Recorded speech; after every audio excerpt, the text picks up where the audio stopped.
Bank প্রতারণা মামলায় শহরের একাধিক জায়গায় হানা ইডির, বালিগঞ্জেও অভিযান ইডির। সঞ্জয় সুরেখা নামে এক ব্যক্তির বাড়িতে ইডির হানা। ব্যাংক প্রতারণা ও আর্থিক তছরূপের অভিযোগে তল্লাশি ইডির।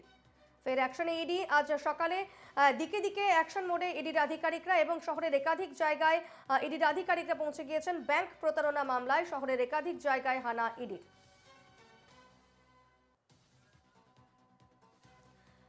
আমাদের সঙ্গে এই মুহূর্তে সরাসরি রয়েছেন প্রতিনিধি সুস্মিত মজুমদার। সুস্মিত, আজ সকাল থেকেই একেবারে আমরা দেখতেই পাচ্ছি ফের অ্যাকশন মোডে রয়েছে ইডি এবং শহরের একাধিক জায়গায় ইডির তল্লাশি চলছে। বালিগঞ্জেও যেমনটা জানা যাচ্ছে, সঞ্জয় সুরেখা নামে এক ব্যক্তির বাড়িতে ইডির তল্লাশি চালানো হচ্ছে। এই মুহূর্তে কি পরিস্থিতি, কি আপডেট রয়েছে? দেখো দীপন্না, শুধুমাত্র এই সঞ্জয় সুরেখা তাই নয়, রাজ্যের 10টি জায়গায় আজকে এই মুহূর্তে ইডি তৎপর হয়েছে। তারা বিভিন্ন জায়গায় তল্লাশি চালাচ্ছে। মূল যে বিষয়টা জানা গিয়েছে, এই জায়গা প্রত্যেকেই ব্যবসায়ী এবং সেই ব্যবসায়ী তারা আর্থিক প্রতারণা করেছে কয়েক হাজার কোটি টাকা। সেই টাকা ব্যাংক থেকে ঋণ নিয়ে সেই ঋণ শোধ করেনি, এমনটাই কিন্তু তাদের বিরুদ্ধে অভিযোগ রয়েছে এবং তাদের হিসাব বহির্ভূত সম্পত্তি তাদের খতিয়ান, আর সেইটা দেখার জন্যই কিন্তু মূলত আসা হয়েছে। এই সঞ্জয় সুরেখা যে বিলাসবহুল বাড়ি, অর্থাৎ বাংলো বলা যেতে পারে, সেই বাংলো কয়েক কোটি টাকা মূল্যের এই বাড়ি একদম 21 নম্বর বালিগঞ্জের যে জায়গাটা রয়েছে, সেই জায়গাতে ইডির আধিকারিকরা ইতিমধ্যে সেখানে পৌঁছে গিয়েছেন। সকাল 6:30টার সময় ইডি আধিকারিকরা আসেন এবং একই সঙ্গে সিআরপিএফ এর যারা জওয়ান রয়েছেন, মহিলা স্টাফ, তাদেরও নিয়ে এসছেন। তার কারণ এটা একজনের বাড়ি এবং সেই বাড়িতে সাধারণভাবেই কিন্তু মহিলারাও থাকেন, যেমনটা জানা গিয়েছে। আগের থেকে শিক্ষা নিয়ে আগে একাধিক ক্ষেত্রে দেখা গিয়েছে ইডি আধিকারিকরা যখন গিয়েছেন, সিআরপিএফ জওয়ানরা গিয়েছিলেন, সেখানে বাড়িতে মহিলারা থাকার কারণে যেহেতু মহিলা স্টাফ নেই, তাদের ভেতরে ঢুকতে বেশ কিছু সমস্যা হয়েছে, কয়েকটি জায়গায় তল্লাশি করতে সমস্যা হয়েছে। সেই ক্ষেত্রে দাঁড়িয়ে তারা শিক্ষা নিয়ে, পুরো আগের বিষয়গুলো থেকে শিক্ষা নিয়ে তারা আবার নতুন করে সেজে গুজে এসেছে। আমরা দেখেছিলাম যে এর আগে একাধিক ক্ষেত্রে ইডিকে বাধা পেতে হয়েছে, ইডির আধিকারিকরা তারা আক্রান্ত হয়েছেন, সিআরপিএফ জওয়ান তারা আক্রান্ত হয়েছেন। যে শেখ শাহজাহানের ক্ষেত্রে যখন তারা বাড়িতে তল্লাশি করতে গিয়েছিল, ইডির আধিকারিকরা আক্রান্ত হয়েছিল এলাকাবাসীর কাছে। সেই জন্য কিন্তু তারা প্রত্যেক ক্ষেত্রে, শুধুমাত্র কলকাতা শহর নয়, কলকাতার বাইরে যে সমস্ত জায়গাগুলোতে তল্লাশি হচ্ছে, সেই জায়গাতেও তারা একদম নিরাপত্তা, আঁটোসাঁটো নিরাপত্তা নিয়েই তারা কিন্তু যাচ্ছে। তবে মূল বিষয় যেটা জানা যাচ্ছে যে এই সঞ্জয় সুরেখা, তার একটি ব্যবসা রয়েছে, আকরিক লোহার ব্যবসা রয়েছে এবং তার বৈদ্যবাটিতে একটি কারখানা রয়েছে। সেই কারখানায় কে সামনে রেখে প্রচুর টাকা আর্থিক ঋণ তিনি নিয়েছিলেন এবং সেই ঋণ তিনি শোধ করেননি।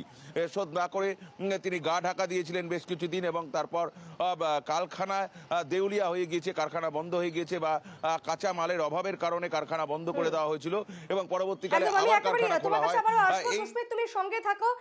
আমি এই মুহূর্তে আবারও যাব বৈদ্যবাটিতে, কারণ ব্যাংক প্রতারণা মামলায় হুগলির বৈদ্যবাটিতেও এই মুহূর্তে ইডির তল্লাশি চলছে এবং বৈদ্যবাটি চ্যাটার্জি পাড়ায় একটি বাড়িতে তল্লাশি চালানো হচ্ছে ইডির তরফে।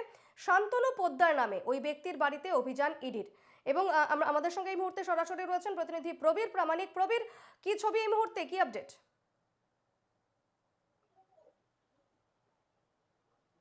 দেখো, সকালবেলাতেই ইডির যে আধিকারিকদের 4 জনের টিম, তারা এই কেন্দ্রীয় বাহিনী জওয়ানদেরকে নিয়ে বৈদ্যবাটি চ্যাটার্জি পাড়ায় আসেন।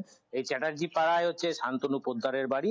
এই মুহূর্তে যে স্ক্রিনে যে ছবিটি দেখা যাচ্ছে, শান্তনু পোদ্দার একটি বেসরকারি কোম্পানিতে কাজ করে। এই যে ব্যাংক প্রতারণা, যেটুকু সূত্র মারফত জানা যাচ্ছে যে ব্যাংক প্রতারণা মামলায় তার বাড়িতেই সকালবেলা ইডি আধিকারিকরা রেড করেছেন এবং ভেতরে শান্তনু পোদ্দারকে বসিয়ে জিজ্ঞাসাবাদ চালাচ্ছেন। পাশাপাশি শান্তনু পোদ্দারের যে বাড়ির বাইরে কিন্তু কেন্দ্রীয় বাহিনী জওয়ানরা মোতায়েন রয়েছে, যাতে এলাকায় কোনো রকম অশান্তি না হয়, সেই জন্য তারা কিন্তু সদা সতর্ক এবং বাইরে বেরিয়েও মাঝে মধ্যে টহল দিচ্ছে। তবে এখনো সঠিক কি কারণ, কি বৃত্তান্ত, কোন ব্যাংক প্রতারণা মামলা, কিন্তু সেটা কিন্তু এখনো পর্যন্ত স্পষ্ট নয়। এই মুহূর্তে ইডির আধিকারিকরা ভেতরে কিন্তু তদন্ত চালাচ্ছেন। একেবারে এই শান্তনু পোদ্দার তিনি পেশায় কি করেন বা কি জানা যাচ্ছে সে বিষয়ে?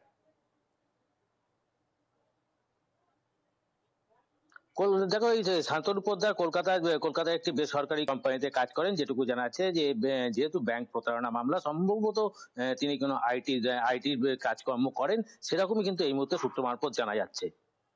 একেবারে এই মুহূর্তে সেই ছবি আমরা সরাসরি দেখাচ্ছি। শুধু বালিগঞ্জই নয়, হুগলির বৈদ্যবাটিতেও কিন্তু এই মুহূর্তে তল্লাশি চলছে। একদিকে বালিগঞ্জে সঞ্জয় সুরেখার বাড়িতে, অন্যদিকে রয়েছে হুগলির বৈদ্যবাটিতে, যেখানে আমরা দেখতে পাচ্ছি শান্তনু পোদ্দার নামে একজন ব্যক্তির বাড়িতে, তার বাড়িতে তল্লাশি চালানো হচ্ছে এবং তিনি ধর্মতলায় একটি লোহার যন্ত্রাংশ সরবরাহকারী একটি বেসরকারি সংস্থায় চাকরি করেন বলে জানা গিয়েছে। আমাদের সঙ্গে দুই প্রতিনিধি সরাসরি ছিলেন, একদিকে সুস্মিত মজুমদার, অন্যদিকে প্রবীর প্রামাণিক। আমরা দুজনকে ধন্যবাদ জানাচ্ছি।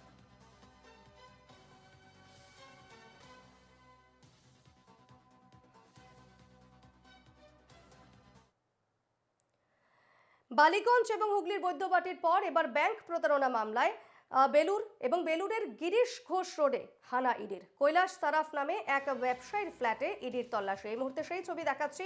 বেলুরেও অ্যাকশনে ইডি এবং সেখানে কৈলাস সারাফ নামে এক ব্যবসায়ীর ফ্ল্যাটে ইডির আধিকারিকরা পৌঁছে গিয়েছেন।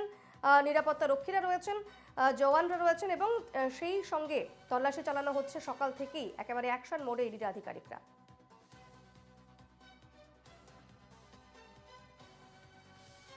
শহর কলকাতার পাশাপাশি রাজ্যের বিভিন্ন জায়গায় কিন্তু আমরা দেখতে পাচ্ছি সকাল থেকেই আবারও অ্যাকশন মোডে ইডি। এবং বালিগঞ্জ শুধু নয়, বালিগঞ্জের পাশাপাশি আমরা দেখেছি কিছুক্ষণ আগেই হুগলির বৈদ্যবাটিতেও ইডির তল্লাশি চালানো হচ্ছে। এবং অন্যদিকে যে ছবি এই মুহূর্তে আপনারা দেখতে পাচ্ছেন সেটি হচ্ছে বেলুরের গিরিশ ঘোষ রোডে ইডির আধিকারিকরা কৈলাস সারাফ নামে এক ব্যবসায়ীর ফ্ল্যাটে ইডির আধিকারিকরা সকাল সকাল পৌঁছে গিয়েছেন এবং সেখানেই তল্লাশি চালাচ্ছেন ইডির আধিকারিকরা। বিস্তারিত জানবো, টেলিফোনে রয়েছেন প্রতিনিধি অর্পণ সিংহ। অর্পণ, কৈলাস সারাফ নামে এক ব্যবসায়ীর ফ্ল্যাটে ইডির তল্লাশি চলছে, কি জানা যাচ্ছে, কি বিষয়ে এই তল্লাশি? একেবারে আজ সাত সকালে ইডির চারজন আধিকারিকরা তারা আসেন এই গিরিশ রোড 90 নম্বর রাসমণি অ্যাপার্টমেন্টে। এবং যেটা জানা যাচ্ছে যে এই কৈলাস সারাফ নামে যে ব্যক্তি, তিনি কয়লার কোনো অবৈধ কাজের সঙ্গে তিনি যুক্ত ছিলেন এমনটাই কিন্তু জানা যাচ্ছে। এবং সেই কারণেই আজ ইডির আধিকারিকরা আসেন, যেটা আমরা সূত্র মারফত জানতে পারছি। এবং সঞ্জয় সুরেখা নামে এক কয়লা ব্যবসায়ী, তার কাছেই নাকি কাজ করতো এই কৈলাস সারাফ, যেটি আসানসোলে তিনি কাজে কর্মক্ষেত্রে তিনি যেতেন। এবং সেই মতোই আজ সকালবেলায় ইডির আধিকারিকরা আসেন চারজন। এবং বাইরে কিন্তু কেন্দ্রীয় বাহিনী তারা মোতায়েন রয়েছে, যাতে কোনো ধরনের কোনো কেউ যেন ঢুকতে না পারে, প্রবেশ করতে না পারে। এবং এই ঘটনায় চাঞ্চল্য ছড়িয়েছে এলাকায়। এবং এখন কতক্ষণ দেখার বিষয় যে এবার ইডির আধিকারিকরা তারা থাকবেন এবং তারা এই মুহূর্তে কিন্তু তল্লাশি প্রক্রিয়া চালাচ্ছেন এবং বেশ কিছু নথি তারা সংগ্রহ করতে পারবেন, এমনটাই কিন্তু তারা চিন্তা ভাবনা করছেন।